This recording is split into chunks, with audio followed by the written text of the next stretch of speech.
Les hommes ne sont pas ce qu'ils paraissent. Ils sourient, ils flattent, ils jurent fidélité. Mais derrière ce masque de vertu, la plupart ne cherchent qu'à profiter de l'instant et des avantages qu'ils peuvent en tirer.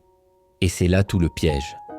Juger les gens sur ce qu'ils montrent, sur leurs paroles ou leurs sourires, c'est se condamner à être trompé. Car les apparences sont une arme, et ceux qui savent les manier peuvent duper n'importe qui. Mais Machiavel nous a laissé une leçon cruelle et précieuse. Il existe des moments rares mais décisifs où le masque glisse, où la vérité s'échappe. Si tu apprends à repérer ces instants, tu pourras voir clair dans le jeu des autres, distinguer l'allié loyal de l'opportuniste prêt à trahir. Dans cette vidéo, je vais te révéler une méthode implacable pour percer les illusions, pour lire au cœur des hommes, pour ne plus jamais être une proie. Écoute attentivement, car Machiavel enseignait que la lucidité est la clé pour survivre dans un monde de ruses et de trahison. Sans elle, tu es aveugle. Avec elle, tu tiens les rênes. Le premier révélateur, le traitement des inférieurs. Imagine une situation banale, un dîner, une réunion, une rencontre. Tout le monde sait jouer la comédie devant ceux qui comptent. Face à un supérieur, un client, un allié influent, il est facile de sourire, de flatter, de feindre la vertu. Mais ce n'est pas du caractère, c'est du calcul.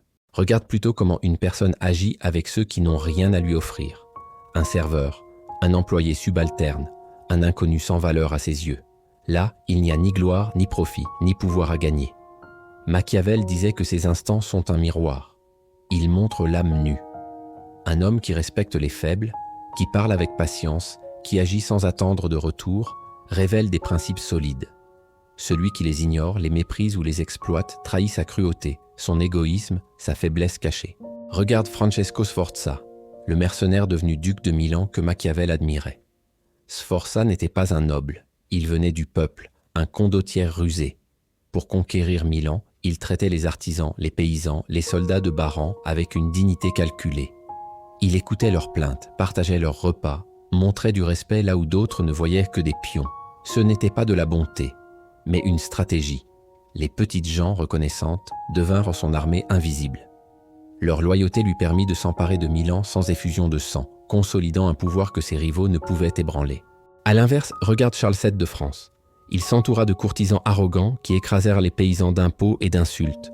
Leur mépris déclencha des révoltes comme la Jacquerie, qui mit le royaume à feu et à sang. Charles, aveuglé par leur flatterie, manqua de perdre sa couronne. Sa faiblesse fut de ne pas voir leur vrai visage.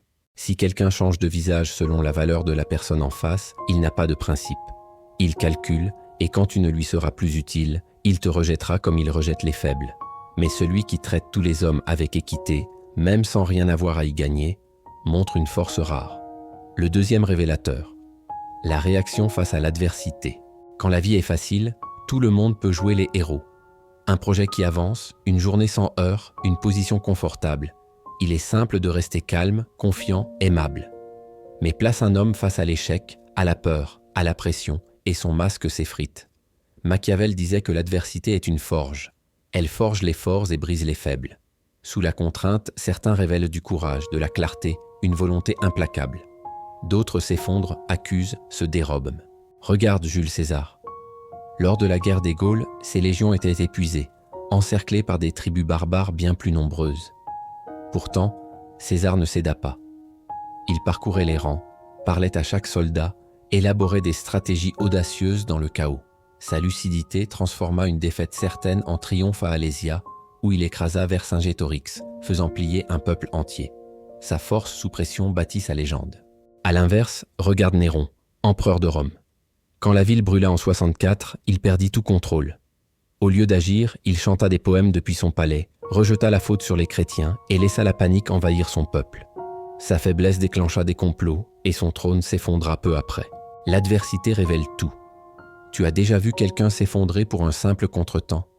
Cela ne t'a-t-il pas montré sa fragilité? Si quelqu'un accuse les autres, il est faible. S'il assume, analyse et agit, il est fiable. Ce choix montre qui il est vraiment. Le troisième révélateur, l'usage du pouvoir. Le pouvoir est un miroir cruel. Quand un homme peut agir sans crainte, sans contrainte, il montre son âme. Machiavel disait que le pouvoir amplifie ce qui est déjà là. Certains l'utilisent pour protéger, inspirer, bâtir. D'autres pour dominer, humilier, détruire. Regarde Auguste, premier empereur de Rome. Après des décennies de guerre civile, il prit le pouvoir avec prudence. Il intégra ses rivaux, partagea les honneurs, usa de son autorité avec retenue. Il transforma un empire fracturé en un colosse stable, régnant des décennies sans jamais vaciller. Sa discipline fit de lui un modèle que Machiavel louait. À l'inverse, regarde Caligula. Ivre de pouvoir, il humilia ses sénateurs, exigea qu'on l'adore comme un dieu, dilapida les richesses de Rome en fêtes insensées. Ses abus provoquèrent des complots, et il fut assassiné par sa propre garde, son corps jeté dans une fosse. Le pouvoir révèle tout. Pourquoi ces trois révélateurs sont-ils si puissants? Parce qu'ils arrachent les masques. Machiavel enseignait que le monde est un échiquier où chacun avance ses pions pour son propre intérêt. Les sourires, les promesses, les déclarations de loyauté, tout cela n'était que théâtre. Les hommes mentent pour séduire, manipulent pour gagner, trahissent pour survivre. Mais dans ces trois moments, ils ne peuvent pas tricher. Leurs actions parlent, leurs intentions éclatent au grand jour. Ces révélateurs sont tes outils. Ils te montrent qui est loyal, qui est fiable, qui te poignardera dans le dos. Sans cette lucidité, tu es aveugle. Tu te laisses séduire par des mots doux, des sourires calculés, des promesses vides. Mais avec ces révélateurs, tu vois clair. Tu brises les illusions. Applique-les dans ta vie. Regarde comment quelqu'un parle à un employé subalterne.